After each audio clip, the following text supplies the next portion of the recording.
Hola, amantes de la historia. Bienvenidos a nuestro canal. Hoy vamos a viajar en el tiempo, a una era de gigantes, donde dos superpotencias del mundo antiguo se enfrentaron en una lucha titánica por el control del Mediterráneo. Preparen sus cascos y escudos, porque vamos a sumergirnos en las legendarias guerras púnicas, Roma contra Cartago. Imaginen el Mediterráneo hace más de 2000 años. No era solo un mar, era el centro del mundo conocido, la autopista del comercio, la cultura y el poder. Y en sus orillas, dos ciudades-estado estaban destinadas a chocar. Por un lado, Roma, una república joven, ambiciosa y con un ejército de legionarios disciplinados que no conocían la derrota. Por el otro, Cartago, una potencia naval y comercial fundada por los fenicios en la costa de lo que hoy es Túnez. Eran los amos del mar, con una flota formidable y una red de comercio que se extendía por todas partes. La tensión entre estos dos colosos era palpable. Como dos imanes con el mismo polo, se repelían y se atraían con la misma fuerza. Ambos querían lo mismo: el control de Sicilia, una isla fértil y estratégicamente vital justo en medio de ellos. Y fue precisamente en Sicilia donde se encendió la mecha de la primera guerra púnica, en el año 264 a.C. Al principio, la guerra parecía un enfrentamiento clásico: el elefante contra la ballena.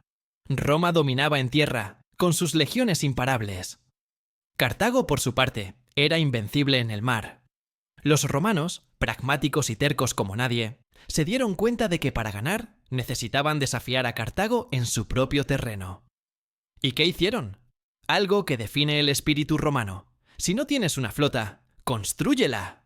Según las leyendas, encontraron un barco cartaginés naufragado, lo copiaron pieza por pieza y, en un tiempo récord, construyeron una flota de la nada. Pero no solo copiaron, innovaron. Añadieron un arma secreta: el corbus, un puente de abordaje con un gancho de hierro que se clavaba en la cubierta del barco enemigo. Esto convertía una batalla naval en una lucha terrestre sobre el mar, donde sus legionarios eran superiores. Tras más de 20 años de batallas brutales, derrotas humillantes y victorias costosas, Roma finalmente prevaleció. Cartago, exhausta y derrotada, tuvo que ceder Sicilia y pagar una enorme indemnización. Parecía que la rivalidad había terminado. Pero en Cartago, un niño llamado Aníbal Barca crecía escuchando las historias de la humillación. Su padre, Amílcar Barca, un gran general cartaginés, le hizo jurar odio eterno a Roma. Y ese juramento cambiaría el curso de la historia. Aquí es donde comienza el segundo y más famoso capítulo de esta saga: la Segunda Guerra Púnica. Aníbal, ya convertido en un genio militar, no esperó a que Roma viniera a él. Decidió llevar la guerra al corazón de Italia.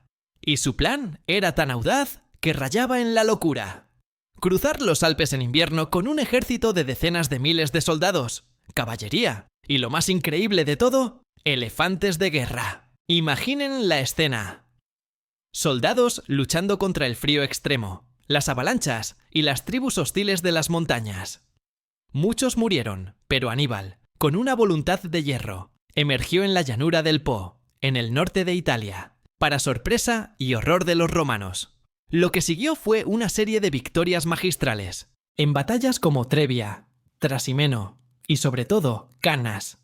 Aníbal aniquiló ejércitos romanos enteros con tácticas brillantes que todavía se estudian en las academias militares de hoy en día. En Cannas, Aníbal, superado en número, utilizó una formación de media luna para atraer al centro del ejército romano, para luego rodearlos y masacrarlos por los flancos. Fue la peor derrota en la historia de Roma. El pánico se apoderó de la ciudad. La frase Hannibal ad portas, Aníbal está a las puertas, se convirtió en un grito de terror. Parecía que Roma estaba acabada. Pero Roma no se construyó en un día, ni se rindió tan fácilmente. A pesar de las devastadoras pérdidas, se negaron a negociar. Adoptaron una nueva estrategia, ideada por un general llamado Fabio Máximo, conocida como las tácticas fabianas. Consistía en evitar una batalla campal contra Aníbal, hostigando sus líneas de suministro y desgastando lentamente a su ejército. Era una guerra de guerrillas a gran escala. Mientras Aníbal estaba atrapado en Italia, incapaz de asediar la formidable ciudad de Roma, un nuevo héroe romano surgió: Publio Cornelio Escipión. En lugar de enfrentar a Aníbal directamente, Escipión llevó la guerra a Hispania, la base de Aníbal, cortando sus refuerzos. Luego, en un movimiento genial, invadió el norte de África, amenazando directamente a Cartago. Esto obligó a Aníbal a abandonar Italia después de 15 años para defender su hogar. El enfrentamiento final tuvo lugar en la batalla de Zama, en el 202 a.C. Allí, Escipión, que había estudiado las tácticas de Aníbal, logró contrarrestar la carga de los elefantes y finalmente derrotar al invencible general cartaginés. Por esta victoria, Escipión sería conocido para siempre como el Africano. Cartago fue humillada una vez más. Perdió todas sus posesiones fuera de África, su flota fue desmantelada y se le prohibió declarar la guerra sin el permiso de Roma. La Segunda Guerra Púnica había terminado. Roma era ahora la dueña indiscutible del Mediterráneo occidental. Pasaron 50 años. Roma se expandió, conquistando Grecia y Macedonia. Cartago, aunque políticamente débil, se había recuperado económicamente, volviendo a ser una próspera ciudad comercial. Y esto no gustaba en Roma. Un influyente senador, Catón el Viejo, terminaba todos sus discursos, sin importar el tema, con la misma frase: Ceterum censeo Carthaginem delendam esse. Además, opino que Cartago debe ser destruida. Este odio implacable condujo a la Tercera Guerra Púnica.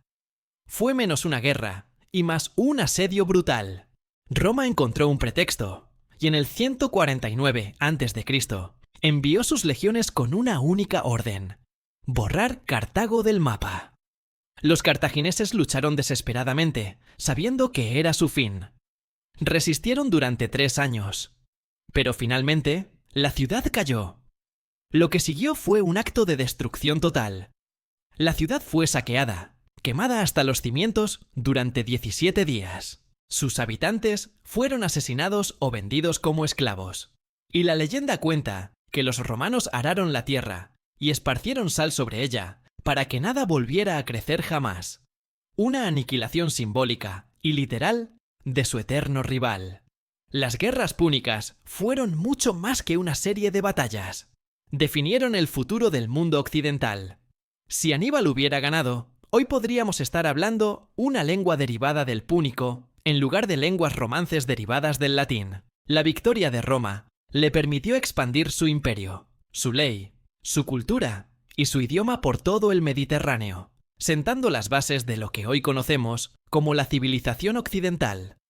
Fue una saga épica de ambición, genio, crueldad y una tenacidad que cambió el mundo para siempre.